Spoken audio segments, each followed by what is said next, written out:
Well, good evening and welcome to First Wednesdays.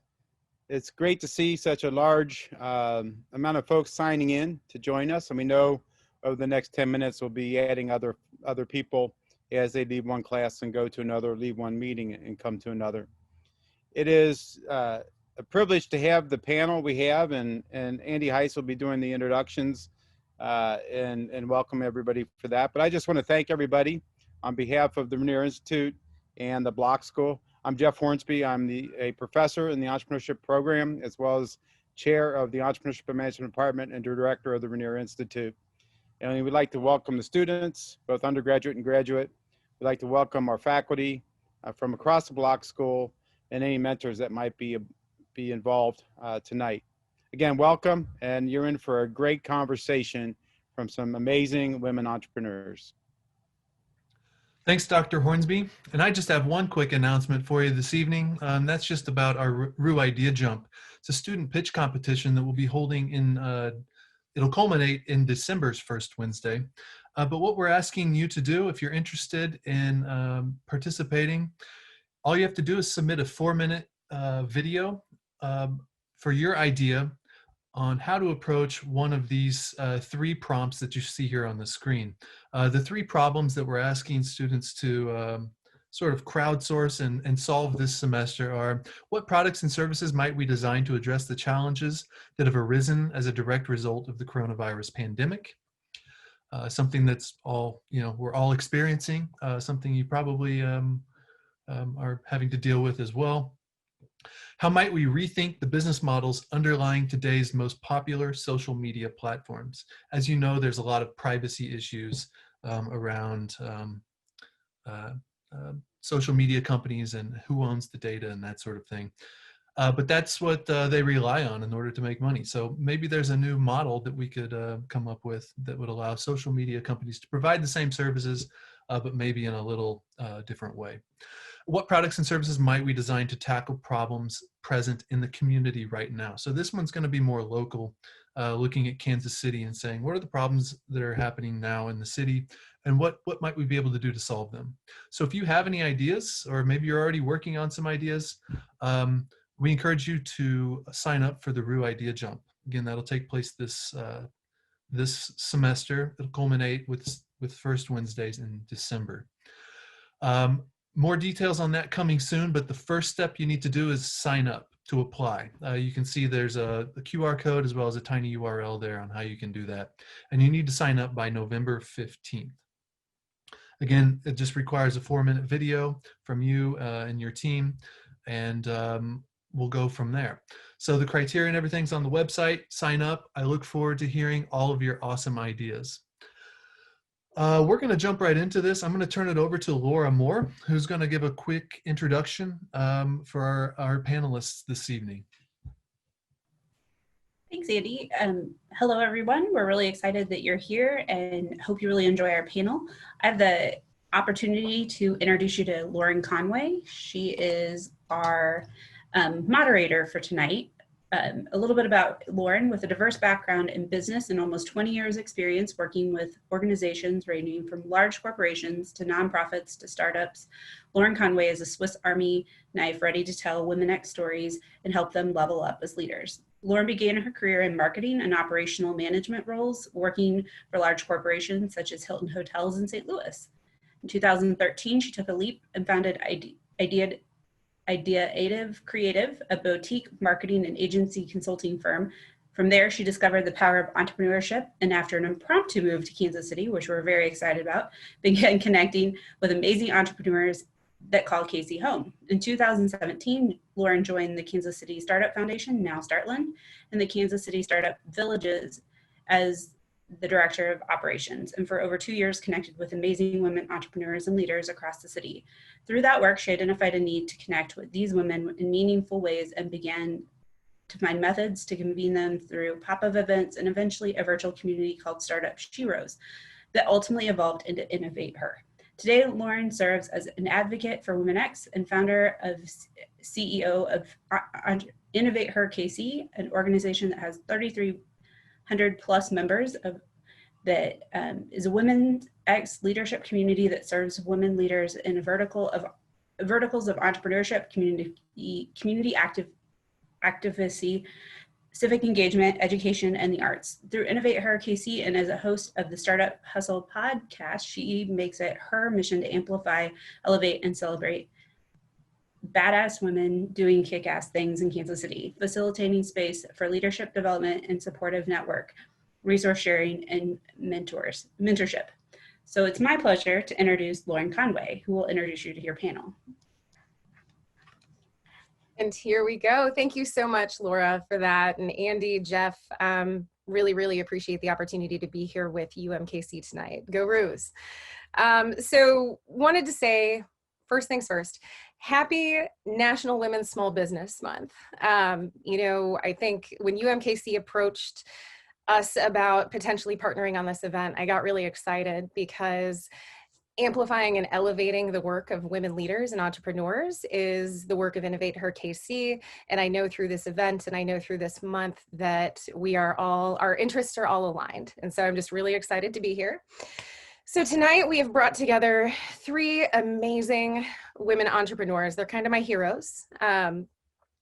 I'm going to actually let them introduce themselves to you a little bit later, but I do want to say that it is an honor to share the stage with them.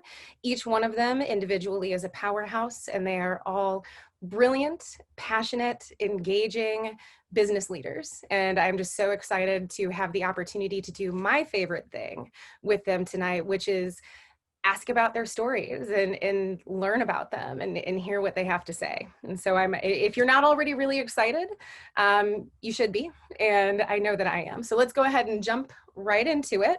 And I'm going to ask the softball question first. And this one is for all 3 of you.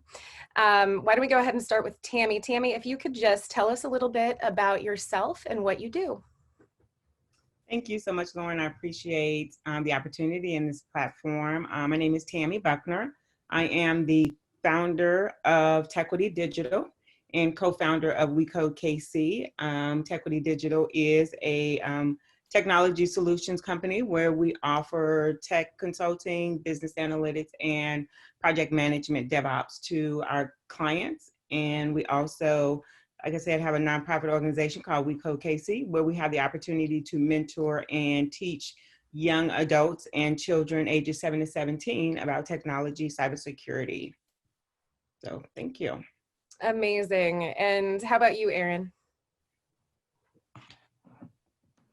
Got it. My name is Erin Folk, and I own a company locally. It's down in the River Market called Lily and James Creative. We are a marketing agency with a little bit of a twist. We're an e-commerce solution so that small businesses who know their social, they know what content they need. They're just not professional videographers, professional graphic designers, can actually get in there, get the content they need, and then make the magic happen. So I own that company downtown. Excellent. And last but not least, Jackie. Hi, thanks, Lauren. I'm Jackie McCarthy. I'm the founder and CEO of Teal House.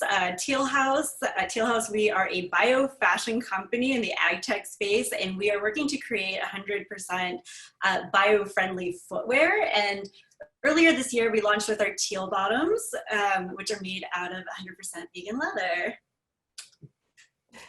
Awesome. And I have to tell you, I love the teal bottoms concept. So this is another question for all 3 of you, but I want to hear a little bit about your journey. What inspired you to become an entrepreneur? I think we all know that the path of entrepreneurship is not always easy, so I'd be interested to hear your stories. Why don't we go ahead and start with you, Erin? So I did not know that I wasn't aware of what entrepreneurism really was. Although I was doing it very early on in the 6th grade, I was taking candy and selling it at school, right? I was doing lemonade stands. Like, I was an entrepreneur since day one, but I had no clue that I was an entrepreneur because they were not teaching that back in my day. They weren't teaching really entrepreneurs. It's like, go to college, figure out what you want to do, go to college, and that's what you do. And you become, one of 3 or 4 different careers. And so I didn't like that idea. And so I kind of blazed my own path and ended up blazing a little too hard. And I ended up a single mom really young with 2 kids, right? And so I didn't know what to do. But the one job you can always get without a college degree is a sales job, which in turn kind of has that entrepreneurism spirit to it, because you really, in most sales jobs, get to really control your own money, get to really control your own schedule, kind of control that. And I learned very early on, and I imagine a lot of you guys are going to, this is really going to make you feel like you're going to Google this, and you're going to be like, man, that lady's old. But I learned very early on, if I use this new cool thing called social media, that I could actually get ahead in sales. So I went and got a sales job at a dentist office, which was terrible. But I said, why don't I put us on this thing called MySpace and see if I can get some of the UMK students to come down to this dentist office. And just like that, we started getting a ton of people. I went into property management, did the same thing, but that was Facebook, Twitter, YouTube, started dominating all these like social media sites, but for sales. And before I knew it, I was like, I could turn this into a business. But I did a really dumb thing, and I told my boyfriend my idea, my ex-boyfriend, let's put it that way. And he said, I do not have the capacity to help you start a business, and you cannot do this on your own. And I believed him. And so I just kept doing sales. I sold windows, which was rough. But I used my LinkedIn at that time, and really, I was always the best salesperson, no matter what I was, because I was using social media way ahead of everyone else. So, you know, I've recently been reminded of this fact. It takes 12 to 17 times that you can do something if you've heard that you can't one time. So through the years, I had about 12 to 17 friends, I imagine, tell me, you should do this, you should do this. And so I decided, okay, I'm going to go sell at an agency to see what agency life is really like and decide if this is for me. So again, turned out that I was using social media. I became their #1 salesperson. Finally looked around, and I was the only salesperson carrying 40 salaries at the time. And I was like, I need to do this for my own. Single mom, 2 kids, so scary. And I had bought the URL, and I knew one day I would know when it was the right time. And everything kind of worked out. And they offered me an out of my non-compete because they knew I was ready to move on. And a little company that you might have heard of called Nike ended up calling me. They had found me on social media, on LinkedIn, and they were kind of launching this brand, or they were bringing this brand digital, and they wanted to work with an individual that really knew the social media space. So all of that to say, that was kind of what Steve Harvey calls as your jump moment for me. And so then I was all in on entrepreneurism, but I had no idea what I signed up for. I just wanted to do social media. And then within 2 years, I used what I knew, and we were a 7-figure company, and now we're 4 years in, and I'm still learning lessons every single day. So I'm excited to hear from these ladies, because Jackie, I don't know how long you've been doing it. I'm super excited to hear it, but Tammy, I know you've been in the game for a long time, so I'm just here to learn too. Well, and so really quick, just as a point of reference for folks listening in, Erin, just out of curiosity, how many LinkedIn followers do you have right now? It's close to 25,000. I mean, it's not Instagram cool though. My kids remind me. You're good at social media. Like, way to go. 25,000. Just 25,000. It's fine. Well, yeah. So I love the phrase "jump moment," and I'm going to go ahead and use that. Jackie, how about you? What was your jump moment? My jump moment, let's see, I was in my master's program. My professor, we were studying workforce management and workforce law. And we were talking about being proactive about certain things that were affecting the economy. So I had asked, what are we doing to be proactive about automated vehicles, wiping out the transportation industry and all those employed by it? The professor said, let's get real now, class. That will never happen. That was my jump moment. I'm like, this isn't for me anymore.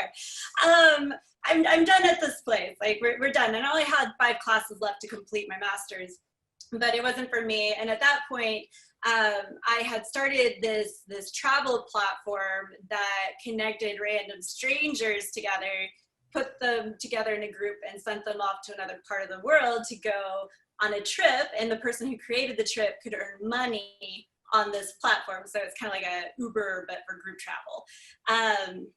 So anyways, that was my jump moment, and I went on that. But before that, I was in corporate America. I was planning on getting my PhD at some point in industrial psychology, and the entrepreneurship life chose me. I love that. And so I think one of your focuses, I would say, because every time you and I chat, we have a conversation about this, but I love how passionate you are about sustainability. The fact that, you know, vegan leather and finding ways to empower the female traveler and these amazing women that you're creating your fashions for, but doing so in a way that is responsible and ethical. That is very cool. So let's go ahead and move on to Miss Tammy. Miss Tammy is a hero, and I want to hear your story. Oh, wow. I don't know about all that, but I think I'm like Aaron. I've been an entrepreneur all my life. I've always known that I wanted to work for myself. Even in high school, I was the person that made everything from flyers to business cards to selling whatever it was to sell, candy, you name it, I did it. And I started kind of coding really young, probably was coding before coding really was a word. My parents bought me a computer. I took it apart, probably obviously wasn't supposed to do that, but took it apart, trying to figure out what was going on the insides and outs of a computer, and just started doing some things, tinkering with games and things like that. Fast forward, I was working at the Kansas City Star early on, before the internet was really a thing. We were just putting the newspaper online. I mean, this was like bulletin board service. So I remember the AOL and all the modems and all of that. So very early, we started working on the internet and websites. They wanted to know if anyone knew how to do websites. Me being that entrepreneur, does it make more money? I'm like, they said yes. And I said, well, then I'll figure it out. So myself and a few other people that we were working in that department, we started doing web development for everyone from the Kansas City Royals to World of Fun to Oak Park Mall. So those were my early days of doing web development. They decided that that was way too time consuming and wanted to quit that whole department. I asked, would it be possible that I take those websites and start my own business? So I did that. And being a woman in technology is tough, let alone a minority woman in technology is even tougher. But I did that for about 6 or 7 years, you know, doing web development in my basement, you know, just trying to figure it out. Had no idea how to run a company. I mean, like back then, there was nothing like this tech ecosystem and entrepreneur ecosystem that we have today. So it was really tough. Went back into corporate and started working for a digital marketing firm. And God just always seemed to take me out of corporate America. So it's like pushed me out of corporate America once again. And I went back to my own company doing the exact same thing, web development, DevOps, you know, project management. And here I am today, you know, still doing that. And with regard, and we can talk about this a little bit later about, you know, my nonprofit, because it allowed me to create a platform to mentor other people and mentor, you know, not only young adults, but minorities that just does not get that opportunity to see people that look like them and feel that they can actually be a part of technology. Technology is a very lucrative industry. I mean, that's why it's still here today and it's booming. So I do like to share my story and help others get into technology and how to maneuver the ways, because it is very tough. More women get out of technology by the time they hit 35 because of the culture that it's really not fit for minority women or fit for women, period. So me having the platform to be able to mentor is a huge passion of mine. So yeah, that's pretty much my story. Well, of course, there are like 5 different avenues that I want to pursue just right in that line of conversation, but I can't do that. So I'm going to piggyback on something that you just said. I'm going to ask Jackie, because I know that you have some stories. One of the things that I'd like to know is, how do you think being a woman has impacted your entrepreneurial journey? Oh, yes. So being a woman in corporate America, it didn't affect me that much because, you know, there's rules. There's lots of rules there that keep you protected. And I always worked Fortune 500, Fortune 250.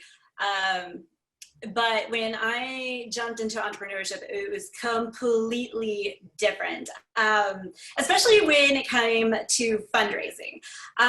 In the beginning, you know, I didn't know what I was doing. It's like a whole new territory for me. So it's like, how the hell am I going to raise this money? And, you know, I started talking to people, and these so-called angel investors, they would ask me out on more dates than take me seriously as an actual business person. And that made me so livid. And that's actually why I created these teal bottoms. It's supposed to stand for empowered individuals who live life on their own terms, who aren't, who are completely unapologetic. It was just so frustrating having a vision, having a thing that you're wanting to build, trying to push it out there, and you're just getting pat on the head and, what's that word? Patronized. You're just, it was so frustrating. So, meeting with Lauren, meeting with other women, having that network of people who aren't going to ask you out, but will take you seriously and help you find the right people to connect with and navigate that ecosystem was so helpful. Yeah. I'm not mad about it at all. Well, and I love that you have been able to take what some would consider, tough, frustrating circumstances and channel that into productive, fluid forward motion. It's just a testament to your character and so many women out there. So I'm gonna reference back to something else that Tammy said, because I'm really curious, and something that you also kind of mentioned, Jackie, but Erin, you are a master at leveraging networks and building relationships. And so, Jackie mentioned it, one of the things that I think can be most impactful in a career is finding ways to connect with other people, to help each other, uplift each other, learn from each other. And so I want to ask you about that. So how have you collaborated in your career? Have you joined communities for support? Have you worked with others to symbiotically succeed? What has that looked like for you? So part of my growing up was a little rough, where I went to 12 different schools. And so that comes with its own issues, right? But the one thing you learn really well is how to very quickly figure out how to connect with people and how to help people so that you're not like the weird new kid 12 different times growing up, right? And so I think that once I realized that that was an advantage I could use, I started using that in all of my business. So very early on in sales is I would listen. So the biggest part of sales was to listen. I think a lot of salespeople go in with a pitch, and I just learned to listen because I found everybody I sat down with fascinating. So if I listened enough, I could hear something else that they needed, and I would be like, oh, well, I know so-and-so that does this. And very early on, I didn't know anybody here because I lived in Texas up until I started working in sales here. So I didn't have a network here. And so, if I met someone that was insurance and someone happened to mention that, I'd be like, oh, I don't know if you need this, but let me just connect you, because they seem to know some people in that space. And I just started doing that very early on. And if somebody would ask me to go somewhere, I would say yes. It was always a yes. I always led with yes. Obviously, if I've gotten busier, I don't get to say yes as much anymore, but very early on, especially once I started my business, it was yes, yes, yes, yes, yes. Even if I had to show up with my 2 kids, I'm coming. If there's somebody there I should meet, I'm coming. So I think that at the end of the day, we all do business with people we like. We all like people that listen, and we all like people that help, right? And so if I can help people, Tammy and I were just talking about this before, we have a mutual friend that I actually did the introduction to Tammy and him. And Tammy and I have never met in person, but he was looking to meet somebody, specifically a minority woman in tech space. And I said, well, I know of somebody. I've never met her. I was very open with that. I've never met her, but I stalk her online. I want to meet her. So he got to meet her beforehand, but essentially that's turned into a really good relationship for both of them. And so I think that if you lead first with wanting to help people and with listening, then everything plays out in the wash. Yeah, I love that. And, as you're speaking, it's resonating with me, because that's yet another reason that Innovator KC exists. Like, how can we connect these women who otherwise wouldn't meet and help them help each other? And so anytime I see that happening out in the wild, it just gets me really, really excited. So I want to, Tammy, I told you I had like 5 different ways that I wanted to follow up your conversation. So here it comes. Here's another one. You mentioned mentorship. And so I know that you do a lot of work, both personally and professionally, and also through, We Code KC in some of the projects and initiatives that you run. I know that you do a lot to mentor others, but right now I want to shine the light on you a little bit, and I want to give you the opportunity to talk about your mentors. How did you find them, and who's influenced you? Oh my goodness. So many people have influenced and inspired me. I mean, even some that I have not met. So they were like my mentors afar. So one particular, my mentor afar, Kimberly Bryant, that runs Black Girl Code. And it's so funny because we had never met, just like Aaron and I had never met, but we had never met. And when I did finally meet her at a Google Tech conference, I told her, I said, you know, you are my mentor from afar, right? And she's like, I had no idea. But since then, we have become great friends, you know, so mentors can literally inspire you from afar. So don't think you have to just literally have that mentorship relationship initially. Just what those people are doing can influence your life, can influence what you want to become as a business owner and an entrepreneur. But the mentors that I have that are close to me, they are literally my backbone. I mean, I can go to my business partner and my mentor. I mean, he may not know that he is a true mentor to me, but it's like there is nothing that I don't do in my business without talking to him first, because I've seen him in so many areas to shine, and that's what I'm becoming and want to become. So mentors can be anyone, you know, that you look up to, that influences you. So, you know, and then when you find someone that does, go up to them, speak to them, you know, ask them for coffee. You know, sometimes they may be too busy, but at the same time, just watching them, taking note of what they do, it's so inspiring to help you be the leader and the business owner that you are. So, Yeah. So I know that we have a lot of students and we have a lot of people who are new to the entrepreneurial journey listening right now. And so I just want to ask, and I'm kind of going off script here, but I want to ask all three of you, have you ever been offended by somebody asking to go to coffee or asking for help or asking to, you know, asking for advice? Has that ever bothered you? I want to see like, no, head shaking no's. Because I mean, so my point being like, please, if you are, you know, looking for a mentor, looking for somebody to help you out, don't be afraid to ask. I think that's a really great piece of advice.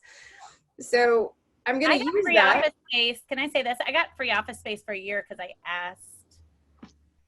The first year of my entrepreneur, I just went and asked a bunch of landlords if I could do their social media and have free office space because I couldn't afford it. And one said yes. And to this day, he's my landlord in another building. Now I pay, but we developed this relationship and it just took an ask. Yeah. It's, I think this is a sports quote and I don't know who said it, but it's like, you miss 100% of the shots you don't take.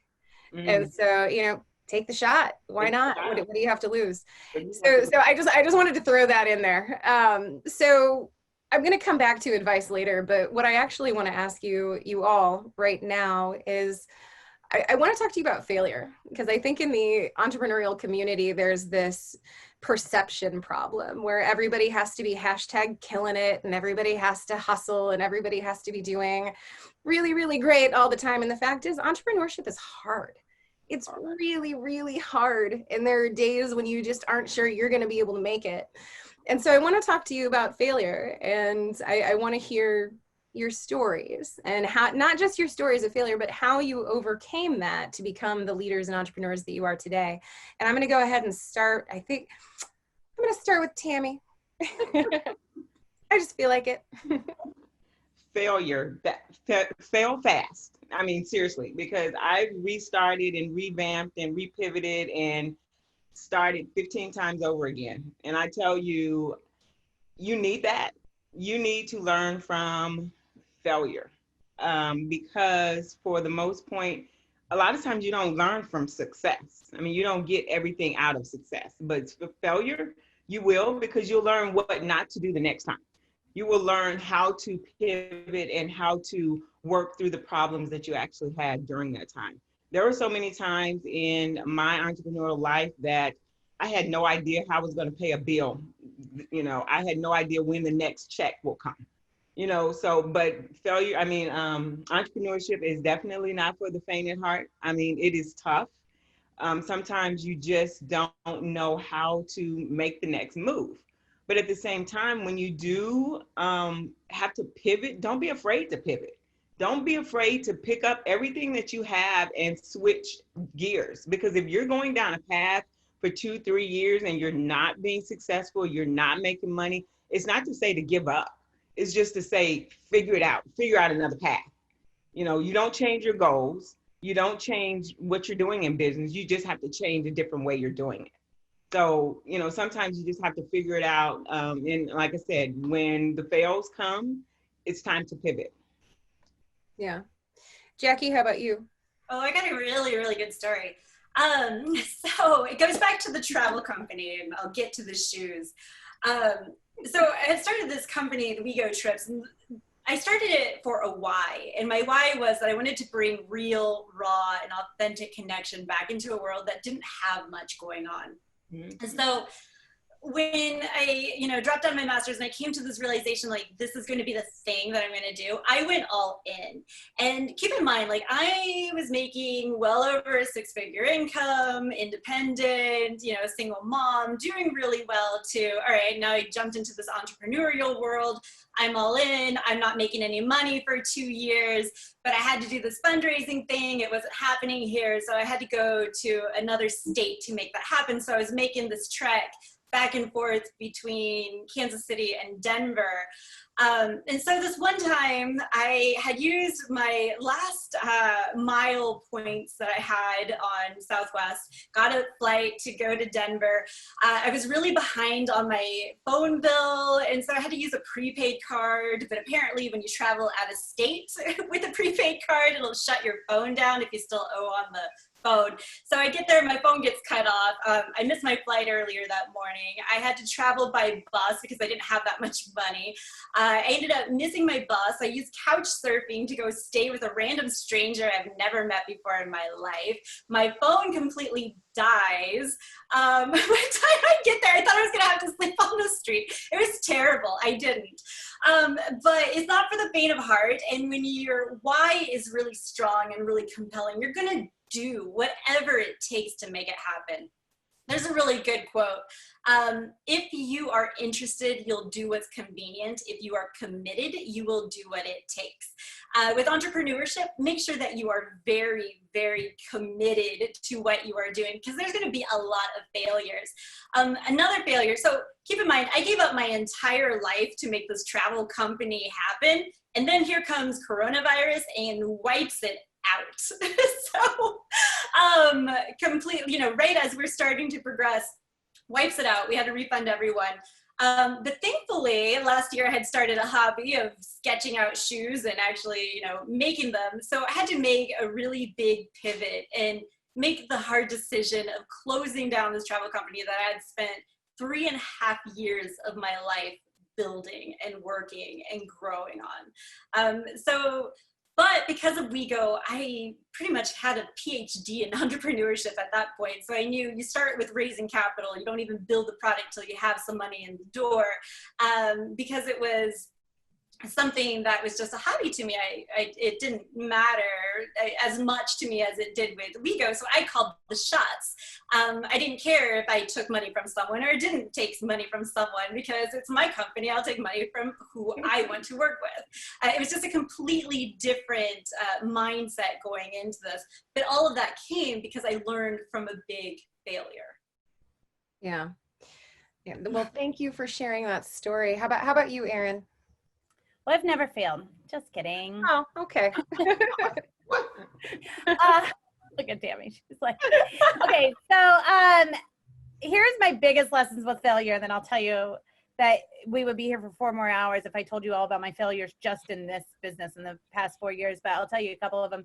But my biggest lesson that I've been taught about failure is that you have to forgive yourself. Right? So what Tammy said earlier is fail fast, but then you also have to forgive yourself, because every failure can feel like a really no, you're not supposed to be doing this. Nope, you should stop. Nope, go back to corporate world. Nope, go get a job. Every single failure. And especially as a woman, you can really start to beat yourself up as that. So one of my hardest lessons, I think, was that I worked really, really hard and we grew really, really fast.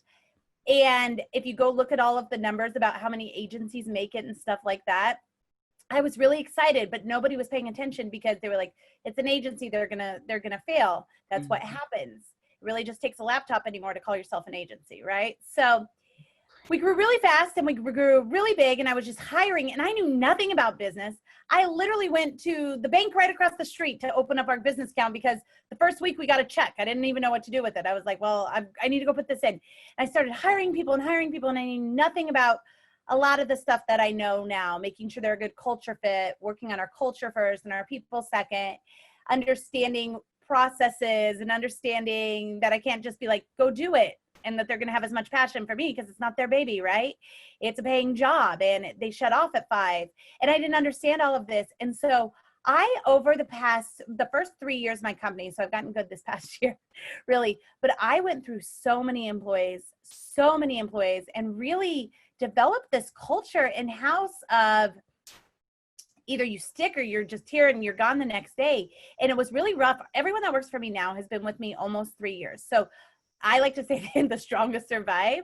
And at first I thought that was okay. But when I started looking at what it was happening overall, it wasn't great. It was hurting me because at the end of the day, I have this need to be liked by everybody, right? So when I had to become the boss, it really was playing bad into this. I wanted to be friends, and then I had to be boss, and then it turned into this huge failure of all of a sudden going, oh my God, we have so many ex-employees. This is embarrassing. Kansas City is a small city. I love those businesses where people are like, I have a friend that has a business and he had to lay everybody off on COVID. And his literal employees were on LinkedIn saying how wonderful he was, even though he had to lay him off. And I was like, I want that to be my business. So that's probably been my biggest failure. But again, now going forward, we put so much into every single hire. We treasure every single hire.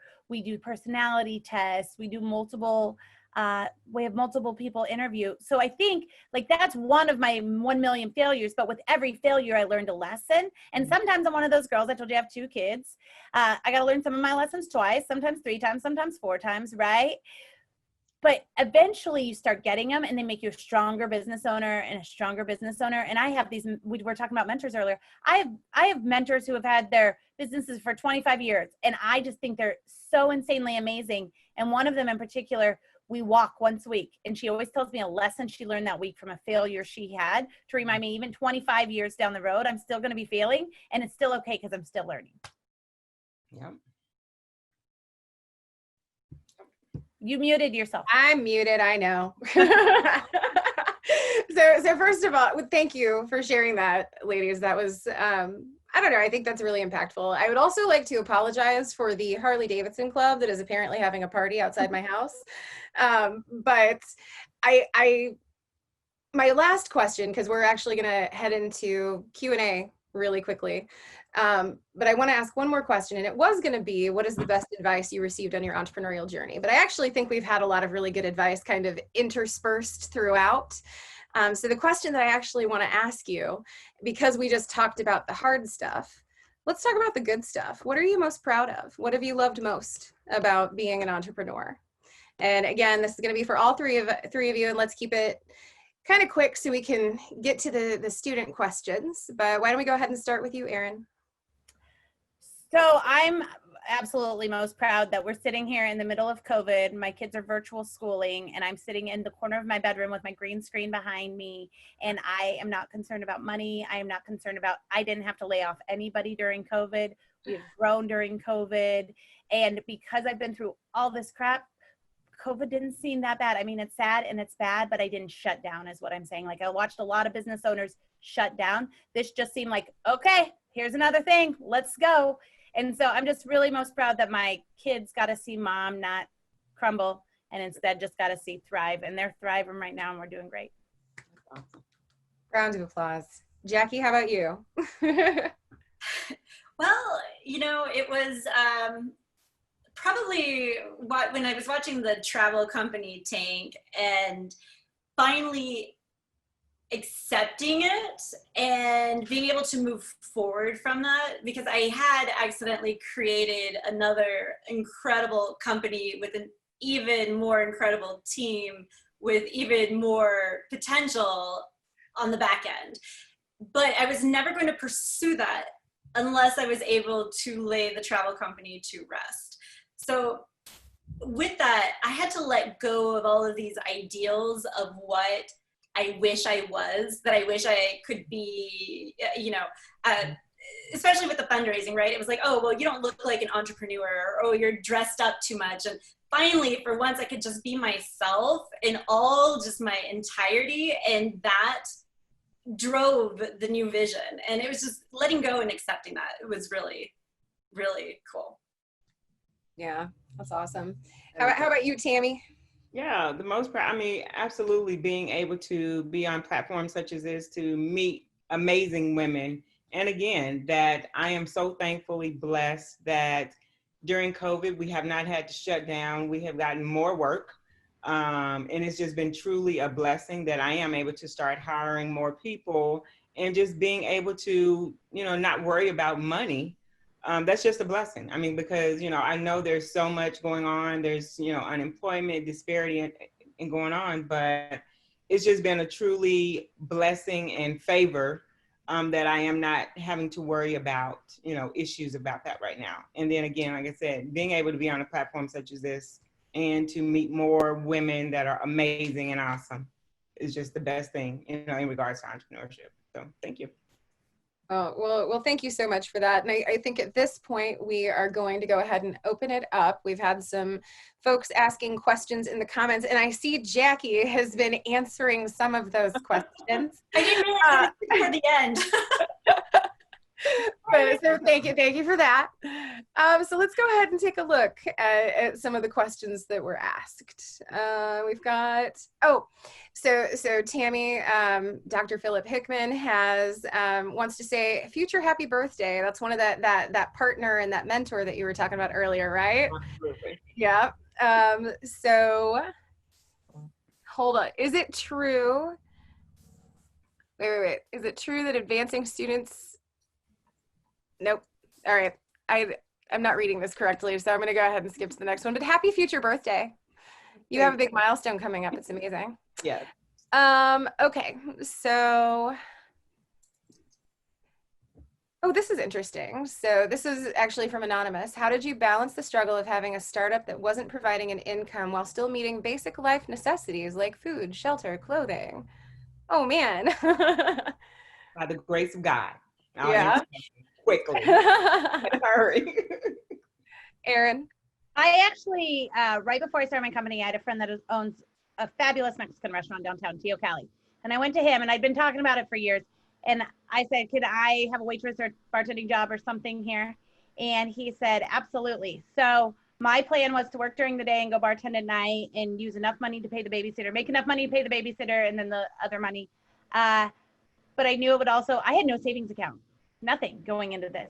So it actually made me work 10 times harder. Within 4 weeks, I was able to quit that job. And thank God, because I am the worst waitress. And then when you throw in chips and salsa, it's bad.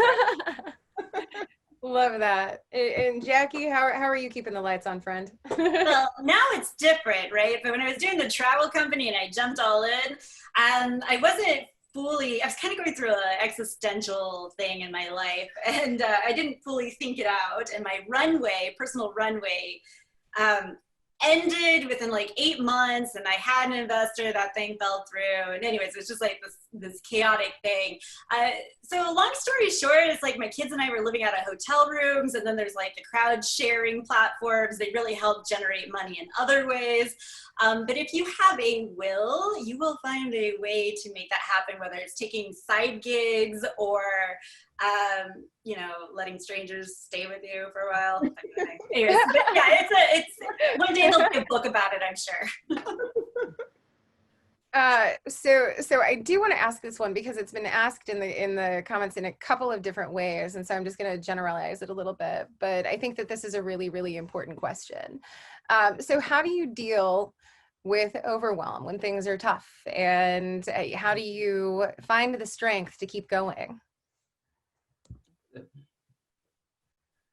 I'm looking at you, Tammy. I just feel like you were. I knew you were. How do you keep going from gosh, that's a tough one, because, not only family and, friends, and dealing with, making sure you're able to keep the lights on, it's hard. And how I deal with it is, as you can hear, that I am, very passionate about my faith, but it's a lot of prayers. It's a lot of trying to figure things out. As they've said multiple times, if you have to work multiple jobs, again, I've always wanted to be an entrepreneur. So whatever job it was still, hustling on the side, whether it was making cookies. I did cookie bouquets. I did everything you probably can think of that, sold different things, was a representative, for different multi-level marketing companies, so those are some of the ways that, when things get hard and overwhelming, you have to find a way out, because it's not easy to fold, especially if you're a strong entrepreneur and you want to make it happen. You're not going to fold very easily. You're going to do everything possible. So yeah, it definitely gets overwhelming, but you will make a way. You're on mute. I keep having motorcycles drive by. So I want to ask this question because I think it's another really important one asked by Larry. And I'm going to ask this one to you, Jackie, because you have shared some experiences. How can I, as a male with a wealth of relevant experience and contacts, support female entrepreneurs without coming across as condescending or patronizing? Be real, treat us like men, like you would one of the guys. Don't, ask us out after we ask for a business meeting. That I think is the most insulting thing ever. I don't care if we're cute or not or whatever. It's just, if we're there for a business purpose, then keep it business. That is so, so, so important, more than anything else. It's just, don't let that conversation steer from that. Yeah. Erin, do you have any thoughts to add to that? I feel like you'd have some really good insights as well. Do not ask us out.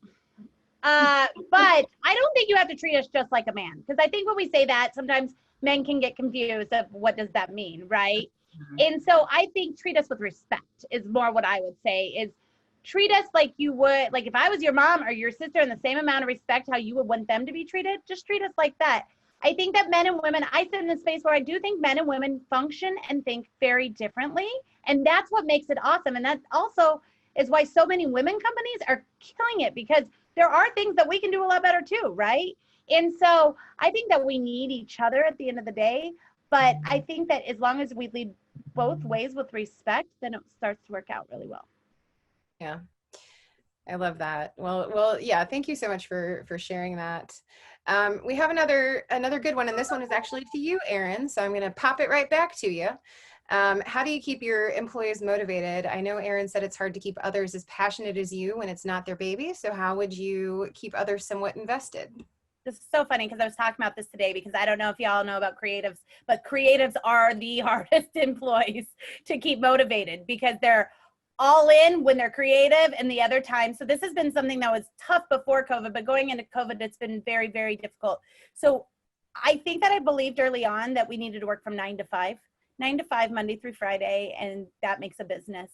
And 2 years in, we developed kind of a different open hour plan where you have your work for the day, and I have some people that do it at midnight. I have some people that do it at 9 to 5. I have some people that, so we kind of had these different hours you could come in between. There were some core hours you had to be there right in the middle of the day when clients were at the most willing to want to have meetings and stuff.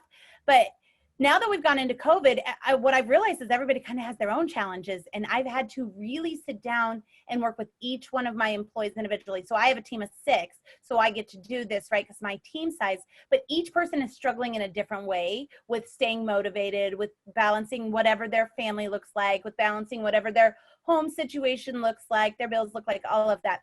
So one of the things we did is I just decided, listen, we're going to be closed on Fridays. That's going to give you an extra day. We can do all of our work Monday through Thursdays. We'll keep the same. You can do it whenever. And that came again. I think I said this earlier, but because I was listening to what they said, and they just felt like it was just so much right now. And essentially, I feel like as a leader, and this is something I've had to learn through all my employee changes, that I am the boss because I started the company. I am not the boss because I'm not more experienced than their actual, like, each of them has a skill set that I cannot do, right? I am not better. I am not above. I am a little older than some of them, but really, I just started the company. That's why I get to be the boss. And when I started treating everybody, like listening to what they needed and stuff, it turned out I didn't have to motivate them because they were motivating themselves when I was listening to them, right? When I was saying this, okay, good, let's do that. And I think it was just listening and really developing those relationships each individually. Yeah, well, thank you for that. So I actually think that this is a really, really good question, and I don't know exactly how. So what activities and what things would you suggest entrepreneurs do? And I'm going to ask Tammy this one.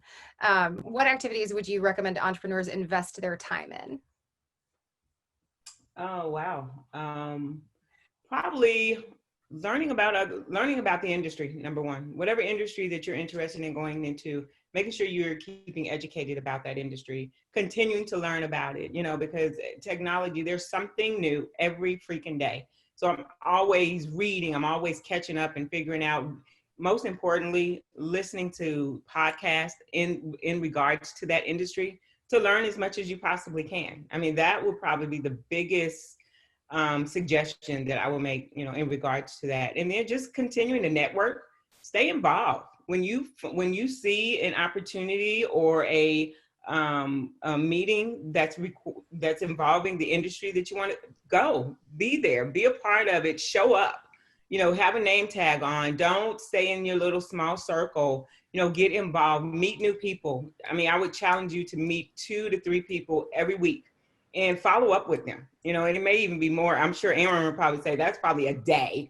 but I mean, definitely meet new people. If you're a very closed person or an introvert, make sure that you get out of your comfort zone and meet people and network, because that's going to be the best thing that you can do, is to network and continue to learn. Awesome. So I'm going to pop in with a very self-serving question really quickly, but somebody asked, what platforms or programs do you recommend for women entrepreneurs to join for support? And of course, my answer is Innovate Her KC. So I'm going to pop the join link over into the chat if you want to check that out. But all 3 of these wonderful, wonderful ladies are members of Innovate Her KC. So there you go. Question answered. So on to the next. And this one actually comes from Janae, who is also a member of Innovate Her KC, and she's an amazing UMKC entrepreneur in her own right with Interplay. I've seen her do some pitch competitions, and it's awesome. But she asks, how long did it take you to get your first customer and see traction with your company? And I'm going to point at Aaron for that one. Okay, but it's not a fair answer. So listen up, Janae, because you just participated in our pitch contest. So I know we've been talking one-on-one. 4 days. But I did 10 years worth of growing my personal brand, that when I was able to put that post up, I was able to get those within 4 days. So that's not a fair question. So really it took me 10 years, 4 days. That doesn't sound daunting at all. It just, yeah. Well, the thing is, when you say 4 days, that sounds like a lot of people it always depends on your industry and all of that. But I think, like, if you're even thinking of going into business now, really, I think if you're even thinking of getting a job, which probably everybody is, right? Start working on your personal brand now, because everything comes from relationships. So I worked on relationships for my whole life. And that just turned into a 4-day. In fact, I told you I got that job at T.O. Cali. Our first client was T.O. Cali. Look at that. So I have to say there are a ton of amazing questions happening here, and there's just no way we're going to get to all of them. But I do want to, so there was one question in here that I wanted to ask Jackie. And it is, when first starting up, what is the best way to sell your product? And Jackie, I ask you because you're starting to gain some traction, you're doing some really cool stuff, but you are a master of navigating sales channels. So it kind of depends on what you're selling, right? So with the travel company, it was a little bit interesting because That one, it took us about 2.5 years to get our first paying customer, but that's because we didn't have a platform to deliver on. And then we had to like build all these relationships up, social media specifically, build the hype, get them excited, learn, meet with them one-on-one, and then they gave us their money, right? Because it's like, oh, we're gonna travel with a bunch of strangers. All right, let me fork out a few $1,000s. With the shoe company, it was showing up at pop-up events, and from day one, people were paying us hundreds of dollars for a pair of shoes. So it just kind of, it depends what you're building, and then finding those customers that want your product. For the shoes, it was going to really high-end pop-up events. For the travel company, it was definitely social, because these were people who wanted to connect with other people on social platforms. Tinder was a really good source for finding people on that. I know. But people were using Tinder for travel already to meet with locals. So it's like, hey, here's a more ethical way of doing that without the dating. Awesome. Swipe left for an amazing business. That's Right. not really, okay. Anyway, all right, so we've got 2 minutes left, and I want to ask this final question to all of you. So let's keep it snappy. What is the coolest, most exciting thing you've been able to do after starting your own business? Jackie, we'll start with you because you're on my screen. Oh God, I've gone all over the world. I've met the most incredible people. I've met founders that have started, billion-dollar companies. What haven't I done since I started my own business? I set myself free and live on my own terms. Not a bad life. All right. Right. Tammy, how about you? I ditto that. I can work remote. I can work wherever my laptop goes. Where there's Wi-Fi, I work. So being able to have the freedom to own my own company and still make money, I can travel. So that's probably the best. So it's really like entrepreneurship is kind of a high risk, high reward sort of thing, right? Very high risk, very high reward. Yeah. A little failure in there somewhere. Yeah. Erin, you've done some pretty cool stuff. What you got? Yeah, so all of what they said, I've also got to meet, I've got to put myself in some pretty amazing circles. So been on stages. I now travel and speak a lot when it's not COVID. I do a lot of this type of speaking when it is COVID. But everyone from Gary Vaynerchuk, that's probably a popular one on here too. Right now, I'm doing a lot of stuff with Les Brown, the motivational speaker. So essentially all these people that I listened to for years and years and years, I now have on speed dial. And it's really just shown my children again, that anything's possible if you can figure out how to believe in yourself. That's right. Awesome. Well, and that is a lovely, lovely note to end on. So thank you, Erin, for providing some sage advice for the night. Next, I'm going to turn it back over to Laura, and I believe she has some final thoughts for us. I just want to thank all four of you. That was an awesome conversation. I think our students really enjoyed it. They keep popping up with more questions. If they want to connect more, is LinkedIn an appropriate way for them to reach out to you? Erin's like, yes, it is. Yeah. Well, I mean, we can increase color, so that way they can kind of ask additional questions. I know some of them were interested in volunteering for Tammy, so so definitely our students, please reach out. They're amazing women, and Lauren, and join Innovate Her, Casey. You can meet even more amazing women. We'd love to have you. I'm going to pop up a final slide on the screen. It has our link for extra credit if you are getting extra credit for class.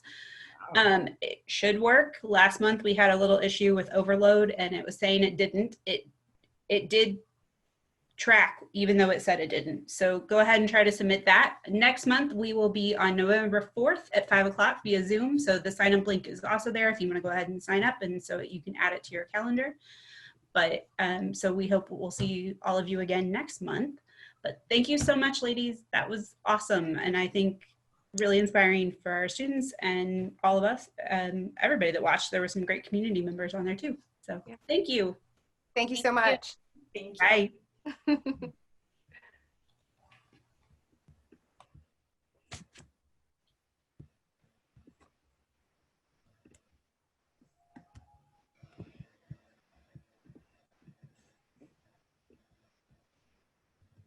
Psst, Laura, are we hanging around? She said, Sorry, you guys, you can hang around or you can pop off.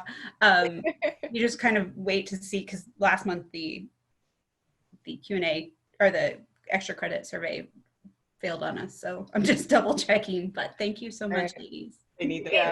the Bye. Thank you. Awesome, awesome job. Thank you guys for showing up. I appreciate you. Thank you. Thanks, Love Lauren. y'all. Bye. Thank you all. Bye-bye.